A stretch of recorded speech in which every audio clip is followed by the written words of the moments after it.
Welcome to Conversations with Women and Hollywood. I'm Melissa Silverstein, your host. We talk with the women creatives who are making things happen in the film industry. Women in Hollywood educates, advocates, and agitates for gender equality in Hollywood and the global film industry. For daily updates on what is going on, please read us at blog.womeninhollywood.com. Also make sure to check out our resources at womeninhollywood.com. Subscribe to this podcast on iTunes. You can also find us on SoundCloud. Happy holidays and welcome to Conversations with Women in Hollywood. To close out 2016, we have a conversation with one of the writers of the terrific film Hidden Figures. Hidden Figures tells the story of three African American women who work at NASA in 1961 and are instrumental in getting men, to space. And it is such a terrific movie, and I'm so excited to have the conversation with Allison Schroeder. Hidden Figures opens in New York and LA on Christmas Day and will open wider on January 6th. Equilateral, trapezoid, isosceles, tetrahedron. I've never seen a mind like the one your daughter has. You have to see what she becomes. Come on! Hey! Move like that. Hey, Catherine! We all gonna end up unemployed riding around in this pile of junk. You're welcome to walk the 16 miles. Or sit in the back of the bus. You kiss me up! You have identification on? We're just on our way to work at NASA, sir. I had no idea they hired. There are quite a few women working in the space program. You know what we're doing here? We're putting a human on top of a missile, shooting her into space, and it's never been done before. I need a mathematician that can look beyond the numbers. Math that doesn't yet exist. Before the Russians plant a flag from the damn moon. You have someone? Running what I'm playing. Catherine's the gal for that.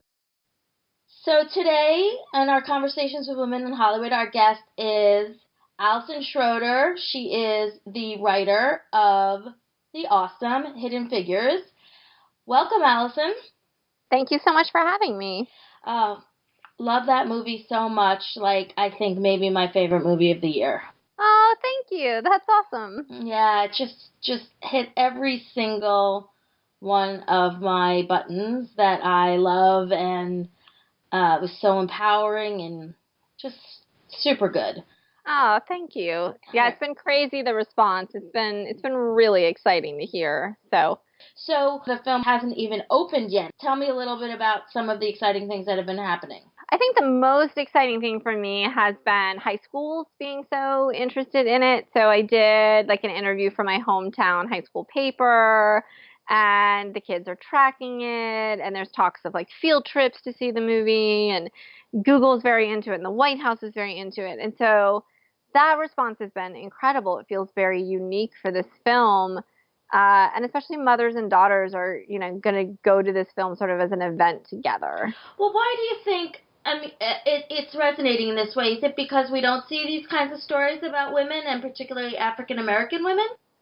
Absolutely. I think that's a big part of it. When Donna Gelati and I first started this project, we were trying to think of another film with, science female lead, and literally we came up with Love Potion number 9. So I think it's just so unique, and then it's not just one woman, right, that's right. a lead surrounded by a bunch of male actors, but 3. And every time I pass the poster, I just think, God, it's really happening. Like, just the poster alone is sort of incredible, right? It's 3 Black women holding a poster. Super smart women. Yeah, super smart women, and then there's a spaceship, a rocket behind them. And then I think also it's a happy ending. Yeah. I think that's something we also don't get a lot. And the movie is very true to these women's stories, and in real life it never got too dark. The racism and the sexism that they were up against was very specific, and I think very timely to racism and sexism we have today. But it doesn't get into the, they weren't lynched, they weren't attacked. this was a very different type of movie in that respect. And so I think it is something that people want to go see and feel just very uplifted at the end that people did the right thing. I think that's what I love about this movie is in the end, people did the right thing. And we don't see that enough. Right. All right, we'll come back to the racism and sexism a little later, but tell me how you got to be involved in this film because your writing credits were not Yes. not plentiful, and everybody has a first. But talk a little bit about what made you special and how you got involved in this. Well, I definitely had sort of been pigeonholed in teen comedy, and that was what I could get hired for. I think they just looked at me, and I'm sort of a blonde, scrawny thing, and they thought, well, yeah, she can write Prom, and that's what she can write. But in my own time, I would constantly be writing specs that were much different. And I would do a variety of genres from post-apocalyptic to period thriller to mystery. So I just wasn't giving in to this pigeonhole. And I sold an Agatha Christie action film to Paramount. And that was ultimately the sample that Donna Gelati and Renee Witt read. And Renee Witt knew my manager from their time together at a previous company and called him up and said, do you have a woman that can handle science and math? And he said, I have a female writer that worked at NASA, and that was me. And so from the first phone call, Donna jokes that I said I was born to write this. I'm not sure I was that cheesy, but I grew up at Cape Canaveral. My grandfather worked on the Mercury capsule. My grandmother was a software programmer, computer programmer at NASA. I would visit them. And then in 8th grade, I was recruited by NASA into a math and science program. So I spent high school interning there. So this was a world I knew very well. And I studied math at Stanford and came up against a lot of pushback by various people for me being a woman that was studying math. So I knew this world, and Donna and Renee sort of listened to 3 scenes I pitched, and they hired me, off that one phone call. I mean, it was one of the fastest hirings I've ever had, and I think ultimately they knew the backstory was right, they knew I could handle the math, and I was the right price. Right, the right price. And, they wanted a woman, clearly. I mean, that was something that they said, yeah, we have a male director for this, and did they look at women, do you know? Well, we didn't have a director, actually, at the time. We just had Donna, Renee, Margot, who hadn't started the book yet. It was just a book proposal, so we were writing simultaneously, and me. So it was really the 4 of us. Wait, what? So the book wasn't even done. Donna bought it off of the proposal. Correct. So it was like a 45-page book proposal. And so Margot, thank goodness, was super generous and just Dropboxed all of her raw research to me. So I was reading through, hundreds of documents at the same time that she was doing her own research. And we talked, that was in October of 2014. And so then Margot and I sort of, went back and forth with me asking her some questions. And then I went off for 12 weeks to write the first draft. 12 weeks, wow. Yeah, 12 weeks. So I turned it in January of last year. And then, we did notes with Donna, Renee, and, Margot looked at it and everything. And then I did another draft. And that was it. That was the draft. They were like, okay, this is it. This is good. And that's when we sent it around town in the summer of last year. And that's when Ted Melfi and Fox 2000 came on board. Okay, that's probably the fastest story I've ever heard of anything getting made. It is the fastest story, and I think it's a testament to that this is an incredible, true story. These women are amazing, and everybody that hears about it says, oh, my God, why don't we know this? We have to make this movie. Right. And that's what happened. Wow, so the movie helps the book helps the movie, and everything's coming out at the same time. So talk about why, people will be hearing this. The movie comes out on Christmas Day, is that correct? Yes. And then it goes wider in January. So it'll be New York and LA over Christmas, and then it'll go wider where everybody can see it, hopefully coming January. So talk a little bit about why these women's stories are so important. And before you tell, did you know about these women when you were at NASA? I did not. I knew the women had played a much larger role than most people realize, but I knew nothing about these 3 women. So you're working at NASA, and there's no, you didn't go to the Katherine Johnson building or anything, or it hadn't been named yet or anything? It had not been named yet. It's named now.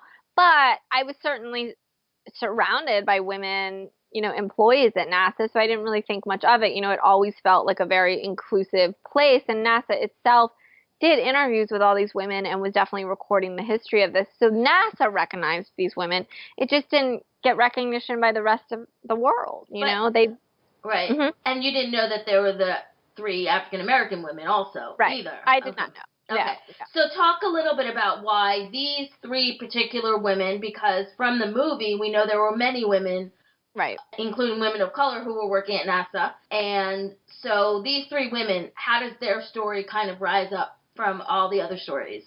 I mean, even when the other computers would talk, these 3 were the ones that were sort of renowned and revered within the colored computers and the regular computers. So I think they always stood above the rest. Katherine Johnson, probably the most recognition. She got the Medal of Freedom last year. And the story of John Glenn saying, look, I don't trust the new IBM newfangled technology. I want a human to run it. I want that girl to run the numbers is true. He actually requested said that. So you use the word computers and colored computers. And I think, here we're in 2016, nobody understands that people were called computers at NASA. Is that correct? That's right. That's right. They were literally doing the computations, and they were computers before the machines existed. So essentially it all started, after the war, that the men didn't want to sit in these rooms doing these long computations that took days and days and days. And so the women were recruited from the colleges. And there was also a bit of a shortage of men during the war. So there'd been a precedent set for hiring women. Mm-hmm. So they would sit in these rooms with their slide rulers and their very old-fashioned calculators. I mean, we would laugh at the lack of ability on these. And they would do computation after computation all day long for the men. And so there were the computers and the colored computers, and that was literally the classification that they were given, and they were segregated rooms and segregated pools. Yeah. And that's where Katherine Johnson worked. But these women would then be outsourced to the engineers, so she was ultimately sent to work in the Space Task Group. Everything that happened in the movie, she was brilliant, and she figured out all this math, and John Glenn only trusted her, and he wanted her to run the numbers. Now, in the movie, it takes, it looks like it takes her about 3 hours. In real life, it took her 3 days to run the numbers, but it actually happened. So we had to tell that story, right? So that was immediately like, okay, she was the genius behind the math. Clearly, she's one of our characters. She is still alive, and her request was, look, if you're going to do a movie about me, it can't just be about me. There was a team. There were these amazing women. They need to be heralded too. Mm-hmm. And so there were a lot of amazing women in Margot's book, but it had to be narrowed down. And ultimately, Mary Jackson and Dorothy Vaughan, who were her, peers at that time, and who also had some incredible accomplishments during the John Glenn period. Mary Jackson was the first female aeronautics engineer in America. I mean, that's crazy, let alone at NASA. And then Dorothy Vaughan was the first black supervisor, and she then saw the coming technology and, became the head of the programming group and sort of saved all these jobs and was known as just a whiz at programming.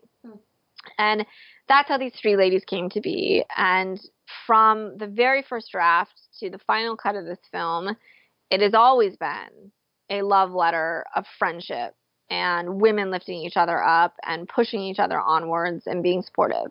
And that has never changed. And neither have their arcs. Their arcs have always been the same too. And there was a quote that I took out of a piece that said about Katherine Johnson saying to you that it was a love story to feminism, or was it to women? I mean, she just said, please include other women than me. Mm-hmm. I was not alone. This was a team effort. And so from the beginning, it was a love letter to feminism. It was a love letter to female friendship. Just the idea that I don't think we see women supporting each other enough on screen. Mm-hmm. And so that was a big push of this movie. And this takes place in 1961, just the beginning of the Civil Rights era. And you see, not only do these women have to fight the sexism, but they have to fight the racism, whether it was overt. I mean, it was all there. They couldn't go to the bathroom in certain places. They were talked down to. It was very, very clear that there were a lot of obstacles for these women to have the successes that they did. Yes, very much so. Yeah. So my other question for you is, you're also an engineer, is that correct? No. I was an economist for a few years. I have a degree in economics from Stanford, and then I worked in finance doing like Excel financial modeling for 2 years. Got it. Okay. Yeah. So what made you go from Excel financial modeling economics to film school? I always did both. So my dad was the engineer, my mother was the English teacher. So I grew up doing math and science, and I also grew up writing. So my second major at Stanford was film and writing. And essentially I just needed to make sure that I was ready to be a starving, struggling artist. So I paid my dues and did my time in finance and saved up enough for graduate school, honestly. And then I went to USC Film School and joined the ranks of starving artists. Okay. We'll come back to starving artists in a moment. So I want to go back to John Glenn for 1 second, because my understanding is that he was great on, with Catherine, but he also was, I believe, the person who, scuttled the whole, women astronaut program, right? To Nixon? I don't know enough about who scuttled that. I know that it was very controversial, the female astronaut program, but I'm sure it was more than one person that did that. Yeah, well, when he passed away, my Facebook page was just like, yeah, he's awesome, but he did this too. So I really want, it's everybody. It's very interesting to hear all the different pieces of a person. Okay, so my next question for you is to talk a little bit about women writers in Hollywood. So I know you also want to direct. Yes. And so that's super exciting. And a lot of women get to direct when they write something. Right. But last year, only under 12% of the writers in the top grossing movies were women. Yes. And you are involved with trying to change that as a co-chair of the Women's Committee at the WGA, and also being a part of the Diversity Advisory Group. So talk a little bit about being, what efforts you're doing and why it's so important to you.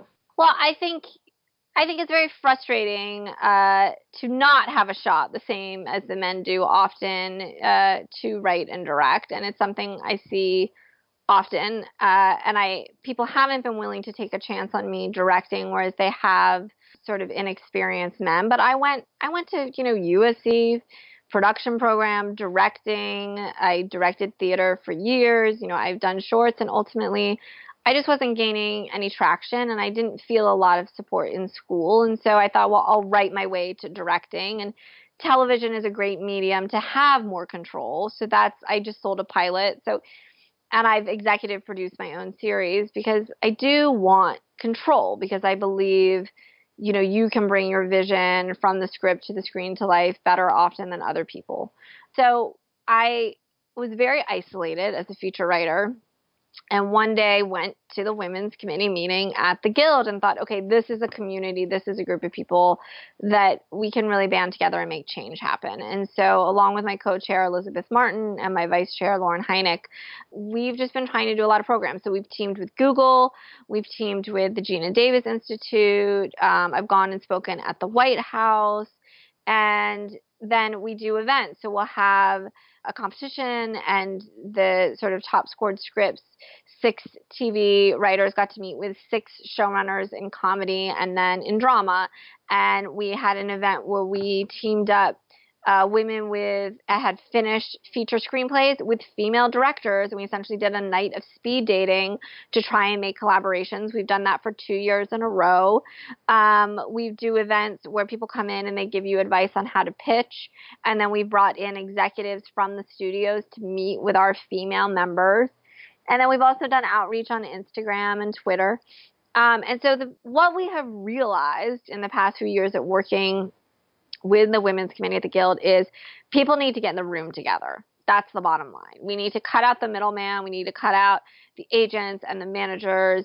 And you just need to be in a room together to make that connection. And so that's been the first step. And the second step now that we're working on, though, is we need to get more women to join our group and more women to participate in these events. And we need to do it across the board. We need to do it from new writers all the way up to our high-level writers in order to really make change happen. And have you noticed when you cut out the middle person in this that people are getting hired?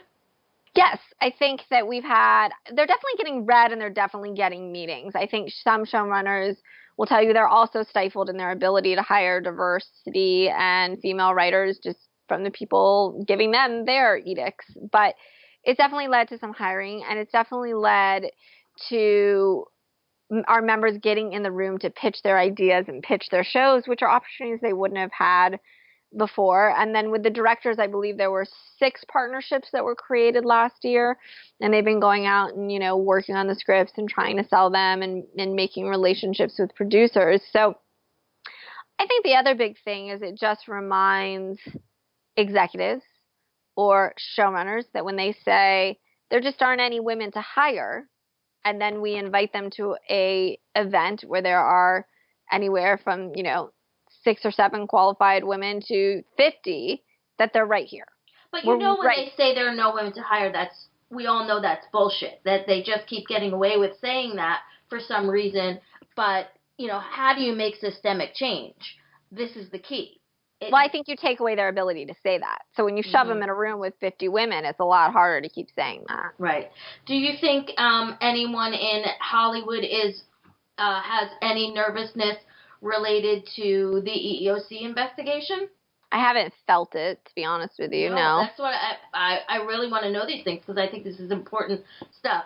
And do you think that people who make the decisions in Hollywood understand and care about the lack of opportunities for women, or it's just business as usual?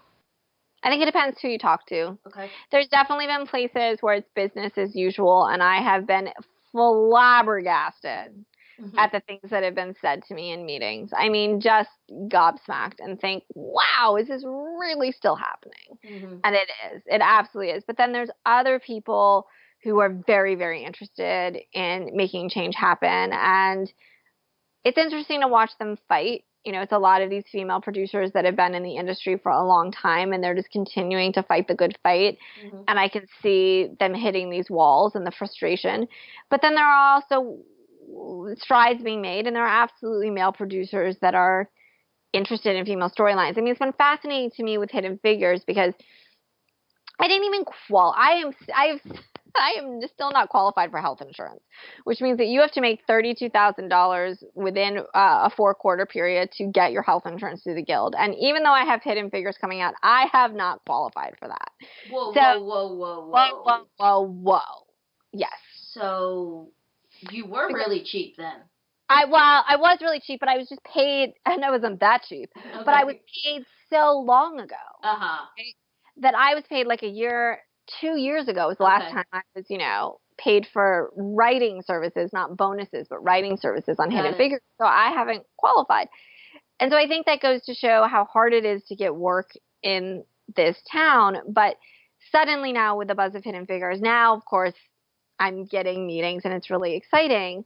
And I think every single project I've met on is a female lead, is a female protagonist.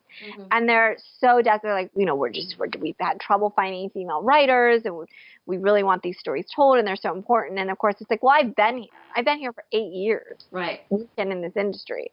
But I do think that there's a difficulty in finding female feature writers. Again, the language of we're having difficulty finding women writers. I hear that over and over again. So you just had a daughter, your first child. I did, yes. And one of the things that I hear consistently and persistently from women is the kind of double standard about families and how difficult it is for women to stay on the track especially for directors, where people automatically pigeonhole them. And I think in agencies also in their mindset, which is kind of like, are these people going to be long-term earners for me? Do I want to keep them on my roster? So talk a little bit. There's a program in England called Raising Films, where women and men are really trying to, make people aware of people do have kids and they should be able to be in the movies or TV. So talk a little bit about kind of if you have any experience with that, and in terms of, I saw your interview in the Hollywood Reporter Roundtable, and you were very pregnant, and I'm sure they all must have, their jaws must have dropped. So talk a little bit about, like, going through this whole process of releasing your movie, being pregnant, and being a new mom. Yeah, I do think it's different being in features than television. I think in television, you're beholden to your showrunner and their hours. And I know for some women, it's a great experience. And I know for some women, it's a very hard experience. And so that's on a case by case. But for me, I didn't tell people I was pregnant. As a feature writer, I could do a lot of phone calls and conference calls and negotiations without anyone ever seeing me. And I did feel like I needed to switch agencies, which is a big thing. I think you need an agent that is advocating for you, that believes in you, that's not pigeonholing you. And when you say you want to direct, you want to produce, you want to showrun, you want to sell a TV show, you want to do network, you want to do cable, you want to do features, you want to do big tentpoles, every genre, you don't want to just do one, and you want to do both award movies and blockbusters, they need to not flinch. They need to say, okay, great. Yep. And it's hard to find an agent that won't flinch. Right. And I did, and I'm very happy right now at Verve, and I think I actually continue to surprise them a bit with about how hardcore I've been even since giving birth. And I was supposed to do a photo shoot for Hidden Figures the day my water broke. So I did not slow down, but it doesn't mean it hasn't been hard. And I would show up to meetings super pregnant. I think people would be startled, but they didn't have a chance to form an opinion, and they were suddenly just in a meeting with me. And, it's up to me to impress them or flop terribly. So far, nobody in features has shied away from me because I just had a baby. And on the pilot, they say, look, take your time on when you're going to turn in your outline. So that's been really interesting. And I think part of it is my attitude towards it is I'm not slowing down. So why should you slow me down? That being said, it has been brutal. And I've had a lot of medical complications from giving birth, which has been brutal. And I was at the Critics' Choice Awards, and I had my hair done and my makeup done, and I borrowed a dress that covered the belly bump, and everybody was just like, oh my God, how are you doing it? And how do you look like that? And I said, well, what I wish is that I'd remember to bring my phone around with me for the next 30 minutes, because that's reality. That red carpet was not reality. The reality was then my boobs started leaking because I'm breastfeeding, and I couldn't get, it was porta potties, and I couldn't get security to let me into a real bathroom. Oh. I spent 20 minutes pleading with security to get backstage so that I could pump in a real bathroom instead of a porta potty. And then essentially it was this sort of like dirty, dank bathroom. And I ultimately had to take off the designer gown because you don't want breast milk. So I'm standing there in my pantyhose and my pump and bra. My husband hasn't been allowed back with me, and the door won't lock. So people are just walking in on me. And I thought, this is reality. Oh my goodness. This is what it actually is like as a working mom and a new mom. And then, I was so exhausted. I barely made it through the award show. And I was like, this is what it really looks like, right? Yeah. It's hard. It's rough. You run yourself down. And I've pretty much just said, okay, the next 2 weeks have to just be about me and watching my health and being with my baby. And then I'll, pick up in January. I say that. That being said, I have 5 different projects that I need to be prepped for the second week of January. Well, it sounds like you're gonna make it. But so let's close by talking a little bit about that you wanted to direct. So yes. So you studied writing and directing, and at USC when you were in your class, was there equal number of women who wanted to direct or were learning to direct than men? We were one of the only equal classes at USA. I think we were 45, 55, which was at the time I thought was normal, but was very, very rare. And I saw then the other, classes cycle through. It was very heavy men. Yeah. Mm-hmm. So directing is still calling you? Absolutely. Okay. Oh gosh, I'm not on a set where I don't want to get up and go give that actor or that DP a note. Are you kidding me? Are you gonna write yourself something to direct? I have one of my first scripts I wrote was sort of a indie female Stand By Me that I made dust off and rewrite. I also have this mini series that I am just dying to make that I'd want to direct some of the episodes. And then again, show running gets me a little bit of that because you get so much control.